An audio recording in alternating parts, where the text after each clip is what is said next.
Hari ini, mari kita belajar firman Tuhan di bawah tajuk Kedatangan Roh Kudus pada hari Pentakosta. Mari kita lihat buku Kisah Para Rasul, bab 2 ayat 1.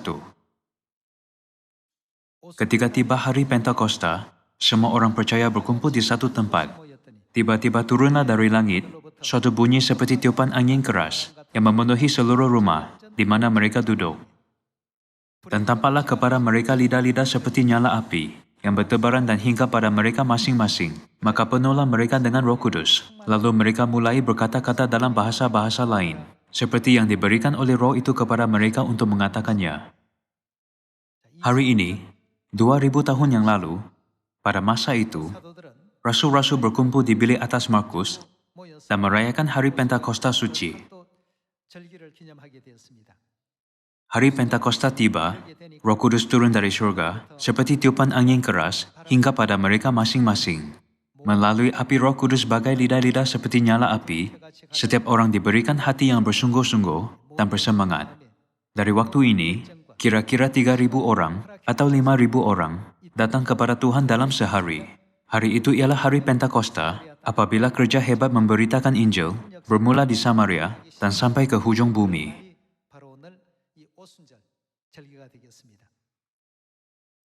Pada masa Perjanjian Lama, hari itu dipanggil sebagai perayaan 7 minggu. Pada masa Perjanjian Baru, dipanggil sebagai hari Pentakosta. Mari kita buka buku Imamat, bab 23, dan lihat tentang perayaan 7 minggu. Buku Imamat bab 23, ayat 15. Kemudian kamu harus menghitung, mulai dari hari sesudah Sabat itu, yaitu waktu kamu membawa berkas persembahan unjukan. Apakah hari itu perayaan hasil pertama atau hari kebangkitan? Sebab itulah Yesus Kristus telah dibangkitkan daripada kematian pada hari sesudah hari Sabat sebagai yang pertama daripada kalangan orang yang telah mati, bukan? Kemudian kamu harus menghitung, mulai dari hari sesudah Sabat itu, yaitu waktu kamu membawa berkas persembahan unjukan. Harus ada genap 7 minggu. Genap 7 minggu, maksud 7 darab 7, sama dengan 49. Ayat 16. Sampai pada hari sesudah Sabat yang ketujuh, kamu harus hitung 50 hari. Lalu kamu harus mempersembahkan korban sajian yang baru kepada Tuhan. Apabila kita mencari makna perkataan Pentakosta, itu bermaksud 50. Jadi, hari Pentakosta bukan berasal pada masa Perjanjian Baru.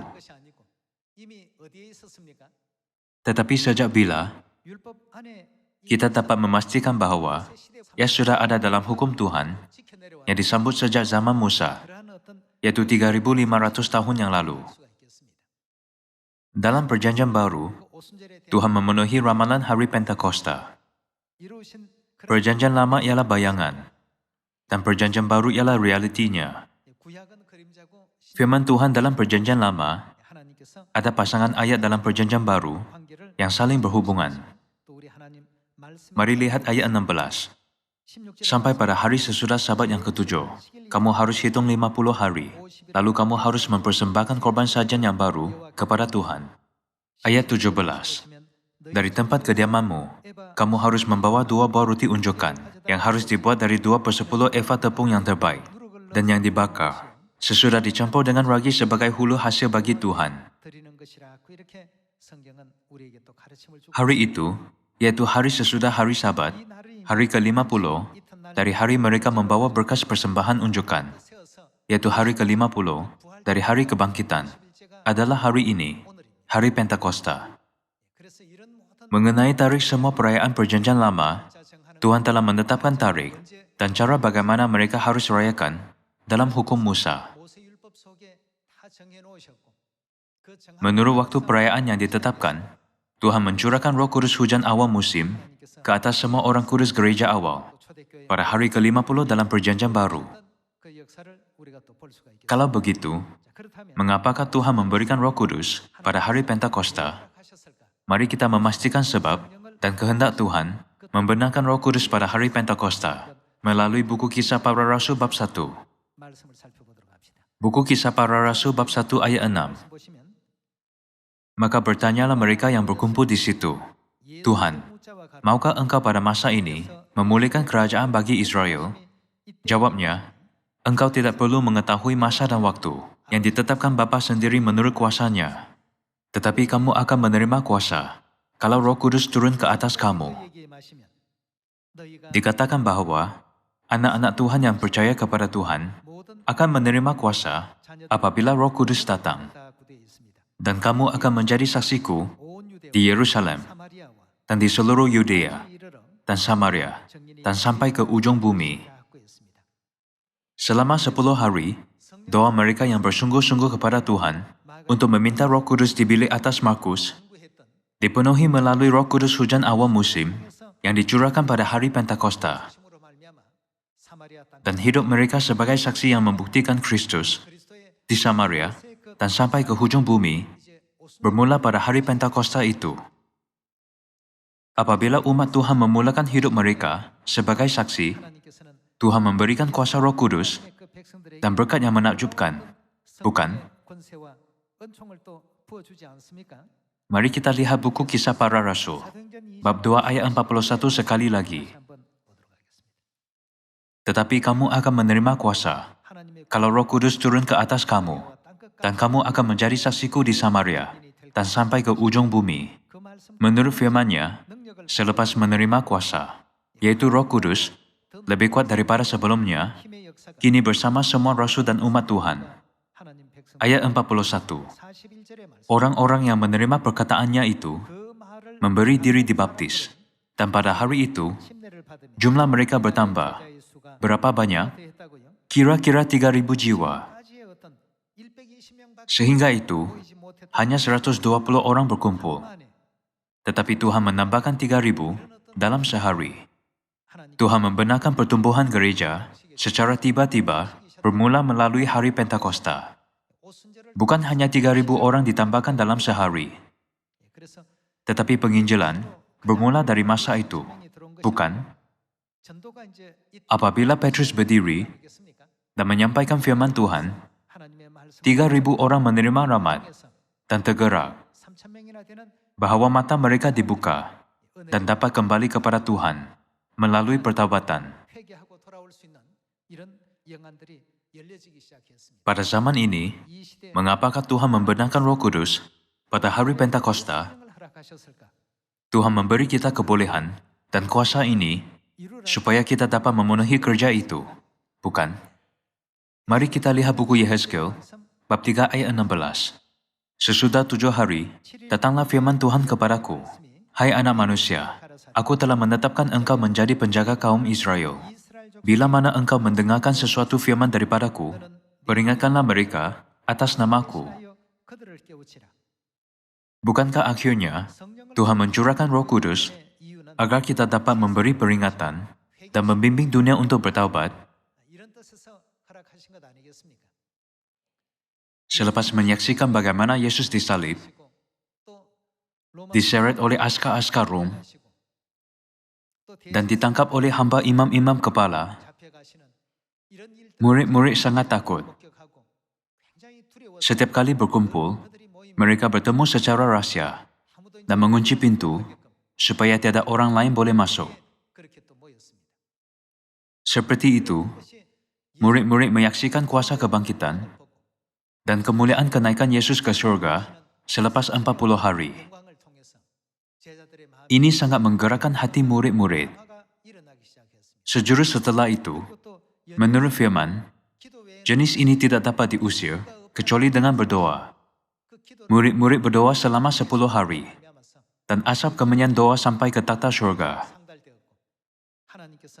Tuhan mencurahkan kebolehan dan kuasa tanpa had untuk membuktikan Kristus sebagai saksi di Samaria dan sampai ke hujung bumi. Oleh sebab mereka menginjil, selepas menerima kuasa, hati mereka yang mendengar firman terbuka luas, dan kerja hebat yang menakjubkan, yaitu 3.000 atau 5.000 orang kembali kepada Tuhan. Bermula dari hari inilah, hari Pentakosta. Memandangkan kita menginjil bukan hanya kepada 1 bilion, tetapi kepada 7,7 bilion orang. Perayaan ini yang dipanggil hari Pentakosta mempunyai makna yang penting, betul? Oleh itu, buku Yehezkel bab 3 ayat 17 berkata, hai anak manusia, Aku telah menetapkan engkau menjadi penjaga kaum Israel. Bila mana engkau mendengarkan sesuatu firman daripadaku, peringatkanlah mereka atas namaku. Mari kita lihat kerja Tuhan melalui ayat 18. Kalau aku berfirman kepada orang jahat, engkau pasti dihukum mati, dan engkau tidak memperingatkan dia, atau tidak berkata apa-apa untuk memperingatkan orang jahat itu dari hidupnya yang jahat, supaya ia tetap hidup, orang jahat itu akan mati dalam kesalahannya. Tetapi aku akan menuntut pertanggungan jawab atas nyawanya daripadamu. Kita harus memahami dengan baik keadaan kita dan bidang yang kita jalani. Mengapa Tuhan mencurahkan Roh Kudus? Mengapa Tuhan membenarkan kita untuk menyambut perayaan itu? Pada akhirnya, jika kita tidak menyelamatkan mereka, Tuhan akan membuat kita bertanggung jawab terhadap darah mereka. Ayat 19. Tetapi jikalau engkau memperingatkan orang jahat itu, dan ia tidak berbalik dari kejahatannya, dan dari hidupnya yang jahat, ia akan mati dalam kesalahannya. Tetapi engkau telah menyelamatkan nyawamu. Tuhan menyediakan kita untuk misi kita dengan membiarkan kita memahami bahwa jika seseorang tidak menerima, itu kesalahannya, bukan kesalahan orang yang menginjil kepadanya.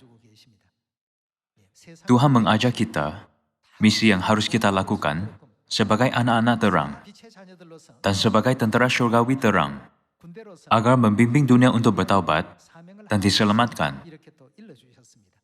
Mari kita lihat buku Mazmur bab 19 dan memahami sejauh mana firman Tuhan ini akan dicapai jika kita melakukan misi kita sepenuhnya sebagai pengawal dan saksi Tuhan.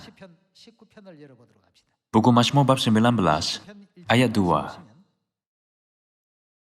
Langit menceritakan kemuliaan Tuhan, dan cakrawala memberitakan pekerjaan tangannya. Hari meneruskan berita itu kepada hari, dan malam menyampaikan pengetahuan itu kepada malam. Tidak ada berita, dan tidak ada kata. Suara mereka tidak terdengar, tetapi gema mereka terpencar ke seluruh dunia, dan perkataan mereka sampai ke mana? Ke ujung bumi. Di sini, tertulis bahwa tidak ada tempat di mana firman Tuhan tidak diberitakan dan akan sampai ke seluruh dunia dan ke hujung bumi. Apabila firman Tuhan sampai ke hujung bumi, penginjil memberitahu mereka yang dengar datang ke mana? Kembali ke Sion. Kita harus memberitahu mereka tentang keselamatan dengan berkata, datanglah ke Sion, tempat yang Tuhan tinggal. Memandangkan Tuhan berkata bahwa firman-Nya pasti akan sampai ke hujung bumi, kita tidak dapat melepaskan diri daripada ramalan Alkitab. Bukan? Mari kita lihat buku Yeremia, bab 4 ayat 5. Beritahukanlah di Yehuda, dan kabarkanlah di Yerusalem. Tiuplah sangkakala di dalam negeri, berserulah keras-keras, berkumpullah, dan marilah kita pergi ke kota-kota yang berkubu. Angkatlah panji-panji ke arah Sion, cepat-cepatlah kamu mengungsi, jangan tinggal diam. Bagaimana harus kita pergi ke Sion? Kita tidak harus ragu-ragu atau berlengah. Mesti pergi ke Sion tanpa tinggal diam. Ini kerana Tuhan tinggal di Sion. Memerintah Sion sebagai Raja kita dan mengampuni dosa anak-anaknya di Sion. Tuhan menyuruh kita berkumpul di Sion, cepat-cepat masuk ke Sion, dan menerima pengampunan dosa dan keselamatan. Mari kita lihat buku Yesaya, bab 33, ayat 20. Pandanglah Sion, kota pertemuan raya kita. Matamu akan melihat Yerusalem, tempat kediaman yang aman, kemah yang tidak berpindah-pindah, yang patutnya tidak dicabut untuk seterusnya, dan semua talinya tidak akan putus. Di situ kita akan melihat betapa mulia Tuhan kita. Di manakah Tuhan akan bersama kita? Sudah pasti, di Sion. Jadi apabila kita menginjil kepada semua bangsa, kita mesti berkata, marilah berjalan ke jalan keselamatan bersama dengan kembali ke Sion. Percaya kepada Tuhan Bapa dan Tuhan Ibu yang tinggal di Sion, dan menerima pengampunan dosa. Mari kita lihat ayat 21 lagi. Di situ kita akan melihat betapa mulia Tuhan kita, seperti tempat yang penuh sungai dan aliran yang lebar. Perahu dayung tidak melaluinya. dan kapal besar tidak menyeberanginya. Sebab Tuhan ialah hakim kita. Tuhan ialah yang memberi hukum bagi kita. Tuhan ialah Raja kita. Dia akan buat apa? Menyelamatkan kita. Marilah menyambung dengan ayat 23. Tali-talimu sudah kendur, tidak dapat mengikat tegot yang layak di tempatnya, tidak dapat membentangkan layar. Pada waktu itu orang akan membagi-bagi rampasan banyak-banyak, dan orang-orang lumpuh akan menjarah-jarahan. Tidak seorang pun yang tinggal di situ akan berkata, "Aku sakit." Dan semua penduduknya, dalam erti kata lain, mereka yang tinggal di Sion, akan diampuni kesalahannya. Oleh sebab rahmat dan berkat keselamatan sebegitu dapat dijumpai di situ, kumpullah di Sion tanpa tinggal diam. Sesiapa yang mahu menerima keselamatan dan pengampunan dosa, datang dan bertemu Tuhan yang tinggal di Sion. Kita harus memberitahu dan menolong mereka untuk menyadari kebenaran, bukan? Pada zaman anak, para rasul menginjil kepada semua orang melalui Roh Kudus hujan awal musim pada hari Pentakosta, berkata, "Datanglah kepada Yesus Kristus, yaitu penyelamat kita." Dengan cara yang sama, sekarang pada zaman Roh Kudus yang terakhir, kita harus menginjil dengan sepenuh hati, berkata, "Datanglah kepada Roh dan pengantin perempuan, yaitu penyelamat pada zaman Roh Kudus. Datanglah dan terima pengampunan dosa, keselamatan, berkat hidup yang kekal, bahkan bertemu Tuhan Bapa dan Tuhan Ibu." Kita harus menjerit seperti itu, bukan? Menurut Nabi Yehezkiel, kerja yang kita lakukan sekarang daripada siapa? Kita melakukan kerja ini atas nama Tuhan. Mari kita lihat buku Wahyu bab 22. Buku Wahyu bab 22, ayat 17. Roh dan pengantin perempuan itu berkata, "Marilah." Apakah yang dikatakan oleh Roh dan pengantin perempuan, yaitu Tuhan Bapa dan Tuhan Ibu, kepada semua manusia? Marilah. Apabila kita menginjil kepada manusia di seluruh dunia, bergantung pada firman ini, marilah. Maksudnya kita menjemput mereka atas nama Bapa dan Ibu, bukan? Berita ini harus diberitakan kepada semua 7,7 bilion orang di dunia, bukan?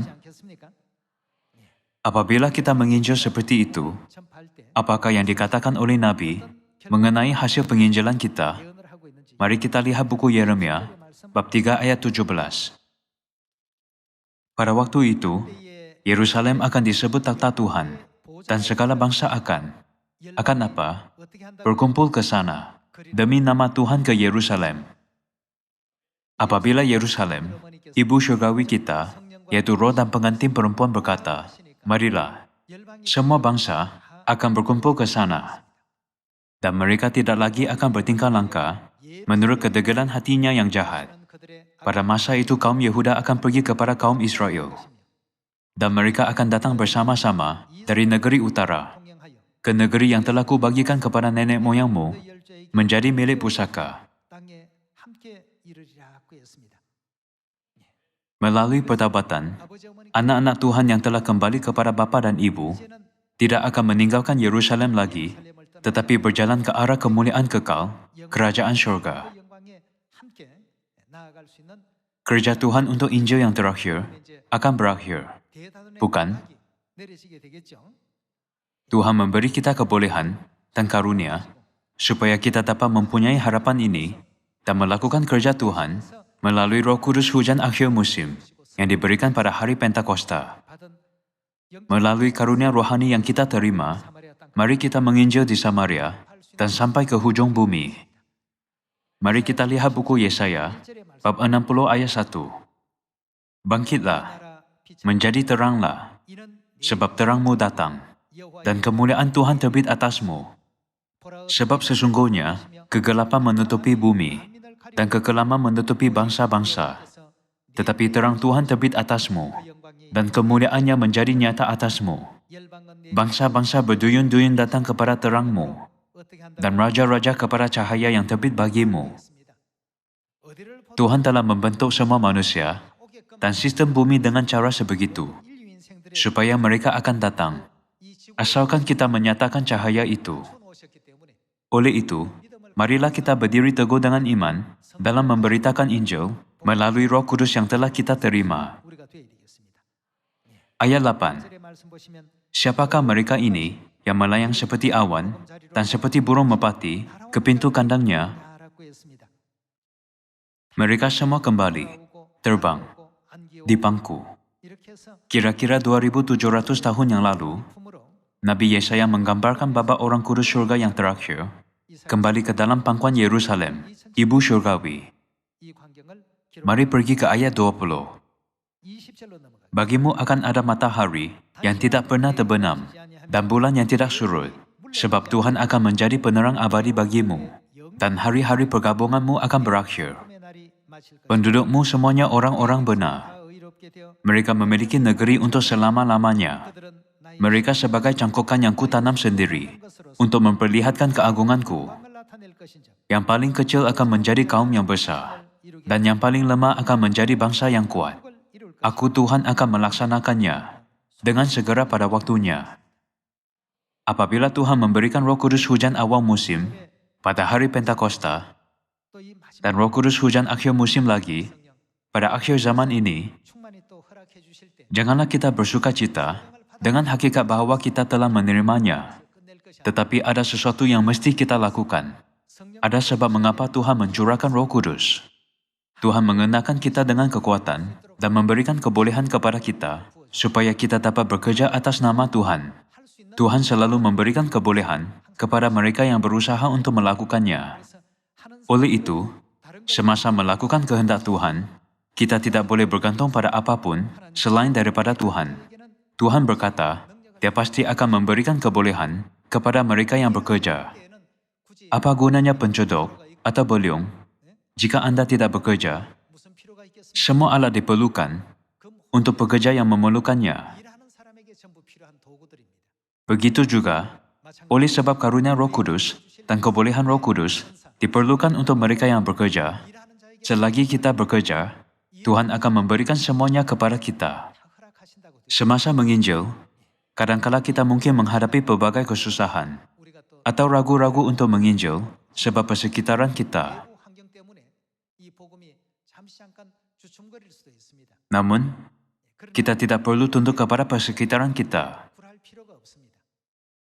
Setiap kali kita menghadapi kesengsaraan, penderitaan, atau apa jua kesusahan, ada sesuatu yang perlu kita pertimbangkan. Kalian semua, andaikan Anda mempunyai cawan yang penuh dengan air. Jika Anda memasukkan segenggam garam ke dalam cawan dan semua garam larut, bagaimana rasanya air itu?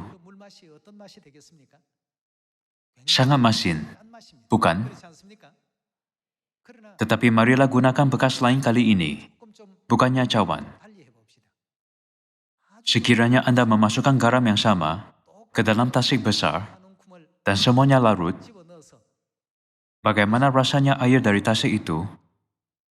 Dapatkah Anda merasakan masin? Tidak dapat.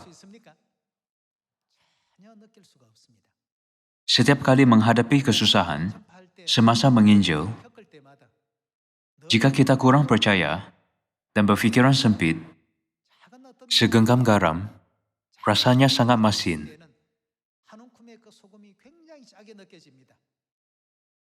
Tetapi jika kita berfikiran luas, seperti tasik, walaupun persekitaran luaran menghalang kita, ia tidak memberi kesan apa-apapun.